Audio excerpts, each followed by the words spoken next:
Olá, hoje é 26 de abril de 2020. Antes de adentrar ao tema de hoje, eu quero contar uma breve história sobre a criação desse canal. A ideia surgiu no princípio do ano 2020 e enquanto fazíamos alguns testes e preparávamos alguns temas, surgiu o coronavírus. Mesmo assim, decidi levar o projeto adiante e iniciar as gravações no meio da pandemia. Porque quando a pandemia passar, e vai passar, a economia vai girar. Passada a crise, surgirão demandas até em decorrência da própria crise. Esteja, pois, preparado para atender essas demandas. Na minha opinião, talvez não tenhamos que mudar o caminho, como muitos estão apregoando. Mas é certo que deveremos mudar o jeito de caminhar, a forma de caminhar.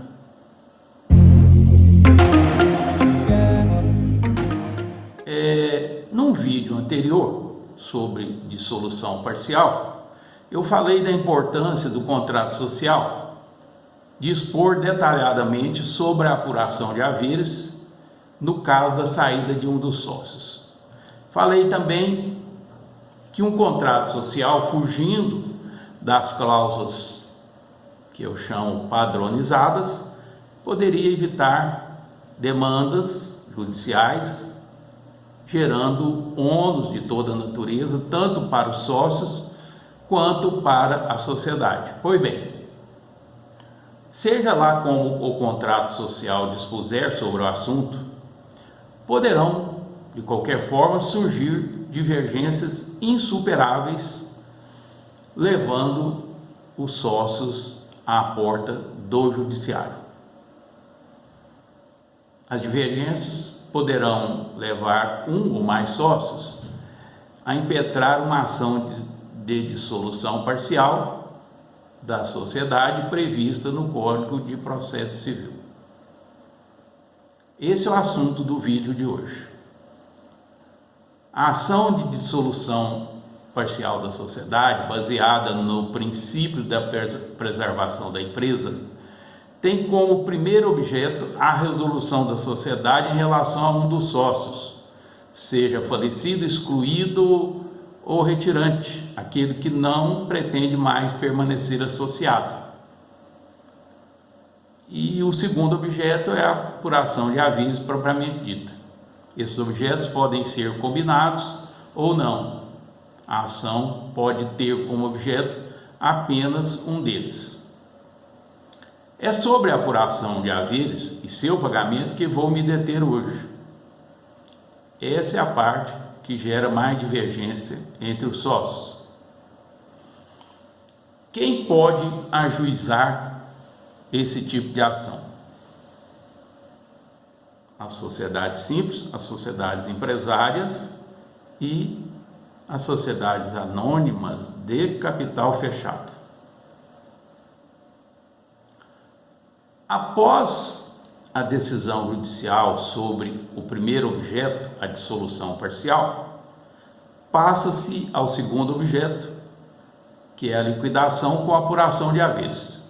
Evidente que se o pleito for apenas de apuração de haveres, o que é possível, passa-se direto à liquidação. Para a apuração de haveres, antes da nomeação do perito, o juiz estabelecerá duas coisas. Primeiro, a data da resolução, com base no que dispõe o artigo 605 do CPC. Segundo, os critérios de apuração de haveres.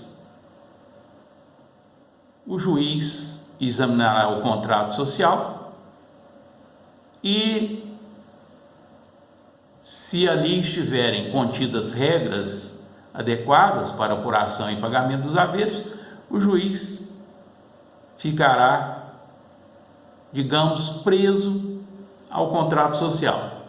Caso contrário, se o contrato social não se dispuser adequadamente sobre a matéria, o juiz remeterá o assunto à forma que dispõe o Código Civil, que é pagamento com base em balanço de determinação em dinheiro no prazo de 90 dias. Essa forma de apuração, e principalmente pagamento dos haveres previsto no Código Civil, poderá levar a sociedade ao fechamento, dado o curto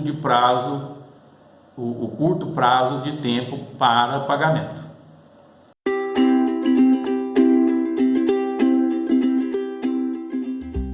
Aqui abro um parêntese para apontar alternativas sobre forma de apuração de haveres que poderão ser adotadas através de cláusulas contratuais, evidentemente, antes de surgir a demanda. Uma das formas é adotar o balanço patrimonial ordinário, levantado, regra geral, no dia 31 de dezembro. Outra alternativa é adotar um balanço patrimonial especial, levantado, por exemplo, no mês anterior à data da resolução. Uma outra alternativa é a avaliação pelo valor econômico, que poderá ser realizada por contador e ou por outros profissionais especializados e que dominem a metodologia chamada fluxo de caixa descontado. A par dessa forma de apuração de haveres, é importante que o contrato disponha e pode dispor sobre a forma de pagamento, diferente daquela que dispõe o Código Civil, que é no prazo de 90 dias. Se nenhuma dessas alternativas estiverem contempladas no contrato, o juiz determinará a apuração dos haveres com base no chamado balanço de determinação.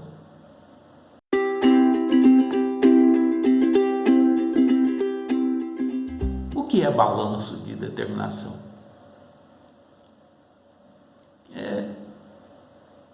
É simples. O balanço de determinação levantado por perito judicial faz-se uma simulação da liquidação da sociedade como se fosse uma dissolução total e não parcial. Procede-se como se todos os bens e direitos fossem vendidos e, após pagos os credores, o saldo remanescente, ou seja, o patrimônio líquido, na terminologia contábil, seria partilhado entre os sócios. É como se a sociedade fosse dissolvida na data da resolução. E assim, por exemplo, se apurado um patrimônio de R$1 milhão e a participação do sócio excluso, retirante ou falecido corresponder a 10% do capital social, os seus haveres corresponderão a R$100 mil. O balanço de determinação não interfere na contabilidade regular da sociedade. Os bens e direitos serão avaliados por preço de saída ou a preço de saída. E o que é preço de saída? É o valor que cada bem ou direito tem ou teria caso fosse vendido. Além disso, no balanço de determinação, há que ser incluído também no ativo os bens intangíveis, pelo valor que teriam caso fossem negociados. Por fim, apurado o patrimônio líquido, se o contrato não dispuser de modo contrário ao Código Civil, como dito, os haveres apurados serão pagos em 90 dias em dinheiro contado da liquidação. É preciso ressaltar, finalizando, No caso de ação de dissolução parcial, esse prazo de 90 dias será contado a partir do trânsito em julgado da decisão que fixar o valor. Muito bem. Voltarei em breve com outros assuntos semelhantes e peço que você deixe o seu gostei, que comente, faça perguntas, faça sugestão de temas, compartilhe e principalmente colabore com o canal que está iniciando, inscrevendo-se e ativando o sininho. Muito obrigado, um abraço e até breve.